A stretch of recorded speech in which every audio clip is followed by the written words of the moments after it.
व्यासस्य किं चरणं ध्रुवस्य कावयो यादवो पति उग्रस्य किं पौरखं सुदाम्नो को धनं ऊर्जा कामनीयरूपमधिकं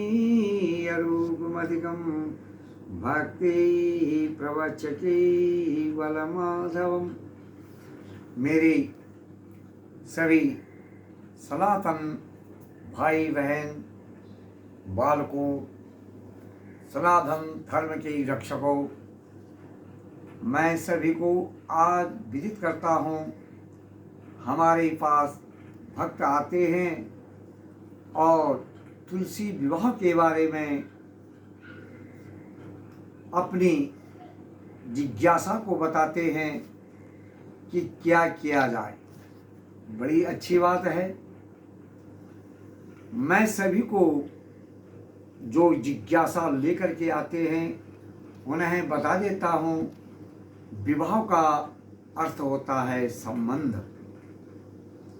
तुलसी विवाह का अर्थ जो कार्तिक महीने की शुक्ल पक्षी एकादशी को आता है, इस एकादशी का नाम देव प्रबोधिनी, तुलसी विवाह, देव जो अपने क्षीर सागर से, लोग गौड़ी भाषा में इसको कह देते हैं, देव उठावनी भी कह देते हैं। देव आज उठ गए, ठीक है, ठीक कहते हैं। क्या कहने का अर्थ है कि ये एकादशी 5 ज्ञान इंद्रियां और 5 कर्म इंद्रियां, 11वां उसमें मन आरूढ़, 5 5 10, 11वां मन आरूढ़। संबंध विवाह तुलसी, तो तुलसी ये हरि प्रिया है। अब चतुर्मास में भगवान शंकर ज्ञान गंगा को धारण करने वाले, वह भगवान की आराधना करते हैं ज्ञान गंगा वाले, और भगवान अपने ईश्वर रामेश्वर की आराधना करते हैं। इन 4 महीनों में शिव की पूजा की जाती है, शिवार्चन, पार्थिव पूजा।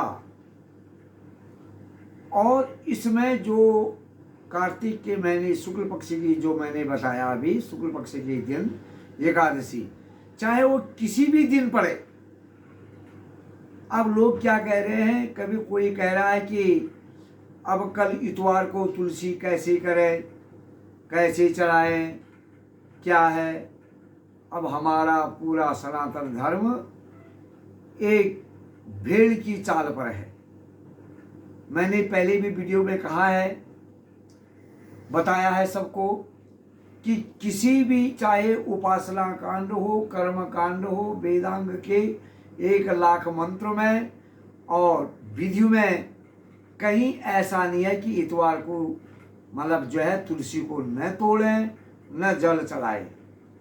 जैसे मैंने पहले ही बताया है कि हमारा देश गतानुगति को लोका न लोके प्रमार्थ का बालुका लिंग मात्रेणा गदमेता प्रभाजनम, देखा सीखी के अनुसार अब ये पूरे देश में चल गया है।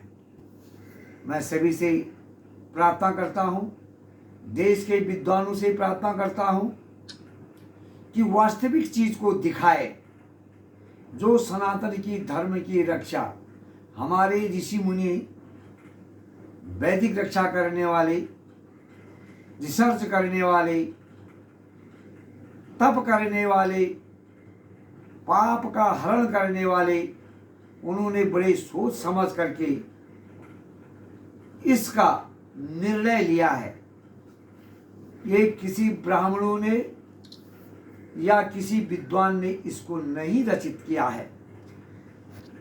ये सिर्फ आदिकाल में सनातन, जिसका कभी भी पता नहीं, भगवान शंकर के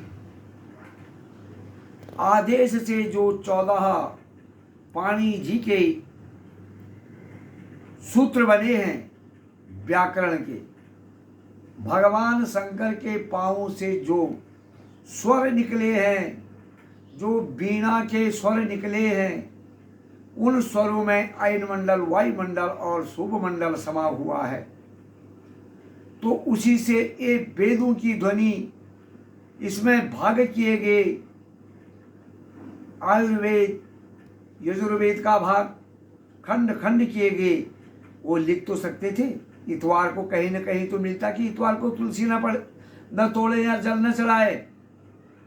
अब जो है 2025 में 2 तारीख को एकादशी है, तुलसी विवाह है।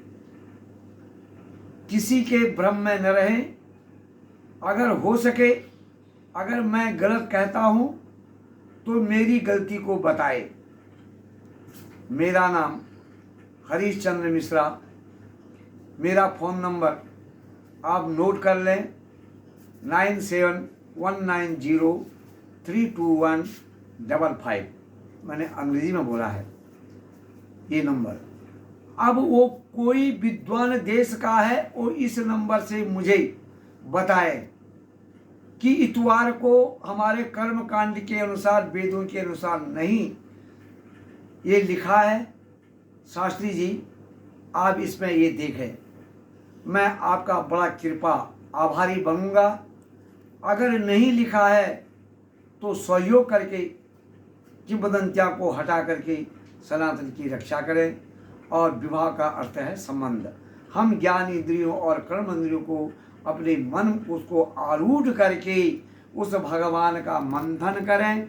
जैसे दही से जो है मंथन करके मक्खन निकलता प्राप्त होता है, उसी प्रकार अधर्म से बचने से धर्म के रास्ते पर चल के मन प्रसन्न होता है, जिससे कोई प्रकार का असंतोष पैदा नहीं होता है। ये तुलसी के बारे में हेमपुष्पा, बिंद्रा, हेमलता, इसके जो है प्रत्येक जो है इसमें 12 इसके जो है जैसे गणेश जी को इससे जो है प्रसन्न रहे। गणेश के 12 नाम, द्वादशे नामी 12, इसके 12। तो गणेश लंबोदर, लंबा उदर जिनका, गजाननम एकदंता शूर्पकर्णम, सूर्प के कान जैसे। तो लंबोदर भूख को, प्यास को, इसमें कई प्रकार के आयुर्वेदिक चीज होते हैं। तो दोनों में बात हुई तो उन्होंने कहा मेरे भी 12 नाम हैं, आपके भी जो है 12 तत्व हैं। इसलिए इन तत्वों को आगे बढ़ाने से, पृथ्वी का तत्व आगे बढ़ाने से, जो कि इतना ही है जहाँ तक इसका एक छोर से दूसरे छोर तक जो नाप है, और तीनों मंडल में अयन मंडल, वायुमंडल और शुभ मंडल, तीनों मंडलों के अक्षांश देशांतर को लेकर के अब पृथ्वी के तत्व में ये तुलसी उत्पन्न होती है जल में। ये बहुत ऐसी औषधि है, अमृत औषधि है प्रत्येक चीज में। इसमें एक प्राण है, जैसे पारावार प्राण होता है।